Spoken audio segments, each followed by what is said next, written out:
Friends, welcome to my YouTube channel Saraswati commerce academy. तो आज हम करने वाले हैं मैक्रो इकोनॉमिक्स क्लास 12 की। आज हम इसका चैप्टर नंबर 6 डिस्कस करेंगे, जिसका नेम है money, meaning, functions and supply. ठीक है, अब यानी कि हम इस चैप्टर में मनी के मीनिंग के बारे में, आगे इसके फंक्शंस के बारे में, उसकी सप्लाई किस तरीके से होती है, वो सारा कुछ जो है वो हम इस चैप्टर में डिस्कस करेंगे।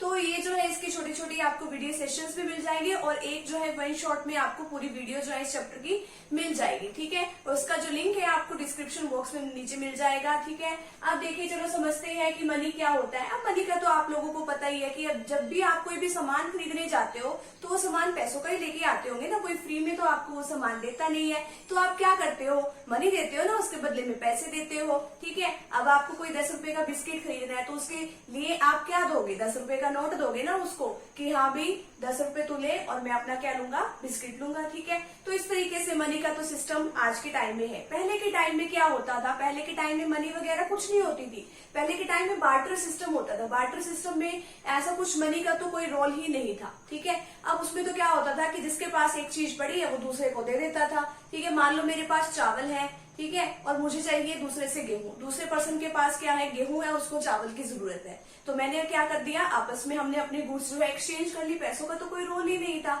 लेकिन क्या हुआ कि टाइम टू टाइम जो है, टाइम के साथ हमें जो है काफी दिक्कत आने लग गई। ठीक है, अब देखो कि अगर मान लो कि किसी भी पर्सन को मान लो चावल चाहिए, ठीक है, और उसके बदले में वो दूसरों से क्या एक्सपेक्ट कर रहा है, दूसरा चाहिए कि नहीं मुझे तो चावल के बदले में तो भी मुझे कुछ और भी मिलना चाहिए। वो ज्यादा करेंसी का चाहता है। ठीक है, यानी कि ज्यादा वैल्यू का चाहता है। अब मान लो मैं चाहती हूँ कि हाँ भी मैं किसी को 1 किलो चावल दे दूं और बदले में किसी से 1 किलो सोना ले लूं। ठीक है, अब ये तो जो है सारा सिस्टम जो है गड़बड़ा जाएगा। ठीक है, क्योंकि ये जो है ये तो कुछ देखो कितना डिफरेंस हो गया है इन चीजों में। ठीक है, एक तो जो है कि हाँ भी काफी ज्यादा कॉस्ट है। ठीक है, सोना तो क्या है काफी ज्यादा महंगा है, चावल तो उसके कंपैरिजन में सस्ता है ना। तो उसकी वजह से जो है मनी का इवोल्यूशन हुआ। तो पहले बार्टर सिस्टम को समझते हैं, उसके जो है आगे जो लिमिटेशन है उसको समझेंगे, फिर हम मनी के ऊपर आ जाएंगे। आगे क्या है बार्टर सिस्टम में, barter is the direct exchange of goods for goods without the use of money as a medium of exchange. अब इसमें क्या था, गुड्स के बदले में गुड्स दे दी जाती थी, मनी का तो कोई रोल था ही नहीं।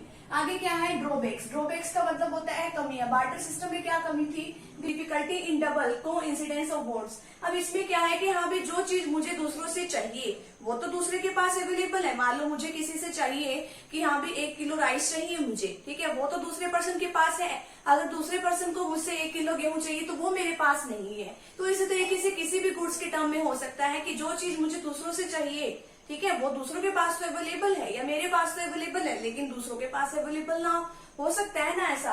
लेकिन अब मनी में तो क्या आ गया है, मनी ने तो इस कंसेप्ट को, जो इस ड्रॉबैक को दूर किया है। अब मनी में क्या है, पैसे दो, सामान जो चाहे ले लो। ठीक है, तो इसकी कमी को किसने दूर किया है, मनी ने। तो ये क्या है, डिफिकल्टी इन डबल को इंसिडेंस ऑफ बॉन्ड्स। जो हम दूसरों से चाहते हैं क्या पता वो उसके पास ना हो, ठीक है, या फिर हमारे पास ना हो उसको देने के लिए। अब नेक्स्ट है trading cost of barter exchange. अब इसमें काफी ज्यादा कॉस्ट आती है। अब देखो इसमें सर्च कॉस्ट आती है। सर्च कॉस्ट किस तरीके से आएगी, अब हमें वो सामने वाला ऐसा पर्सन ढूंढना पड़ेगा कि जो जिस चीज की मुझे जरूरत है, ठीक है, वो दूसरे पर्सन से मिल जाए और उसको भी जिस चीज की जरूरत हो ना, ठीक है, मान लो उसको गेहूं चाहिए, वो गेहूं मेरे पास भी अवेलेबल होनी चाहिए। तो हमें ऐसा पर्सन ढूंढना पड़ेगा।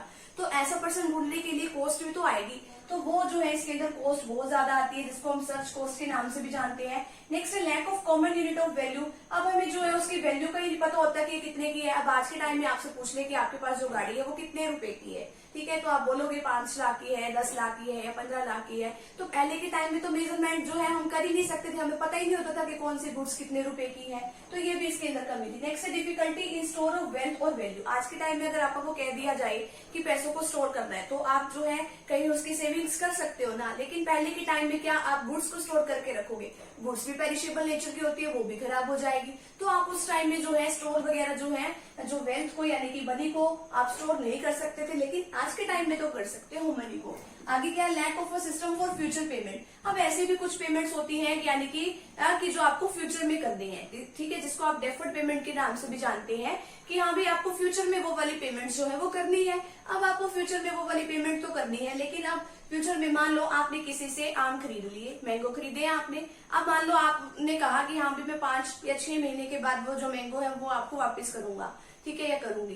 तो अब देखो ना कि कोई सेम क्वालिटी के, जिस क्वालिटी के आपने मैंगो लिए हैं, क्या आप सेम क्वालिटी के उसको वापस कर सकते हो विद इंटरेस्ट के साथ? ठीक है, इसी तरीके से आपने आज के टाइम में किसी से गेहूं ली, तो आप कहते हो उसको मैं 2-3 महीने के बाद तुझे गेहूं जो है वापस कर देंगे हम तुझको। ठीक है, तो अब जो है आपने उससे गेहूं तो ले ली, लेकिन बदले में ये थोड़ी पता है कि हाँ भाई आप बिल्कुल सेम क्वालिटी की आप उसको ला के दोगे, ऐसा तो नहीं होता ना। लेकिन अब मनी में क्या है, आपने किसी से 2000 रुपए लिए, ठीक है, तो आप 6 महीने के बाद उसको 2000 रुपए वापस कर दो, बिल्कुल सेम है। ठीक है, इसमें तो कोई जो है लॉजिक वाली बात ही नहीं है। जो आपने 2000 रुपए लिए हैं वो आप इजीली वापस कर सकते हो, लेकिन जो है बार्टर सिस्टम में ऐसा कुछ पॉसिबल नहीं हो पाता था। ठीक है, तो ये हमारा बार्टर सिस्टम का छोटा सा टॉपिक है। आगे तो पहले फटाफट से भी आप इसका स्क्रीनशॉट ले लीजिए।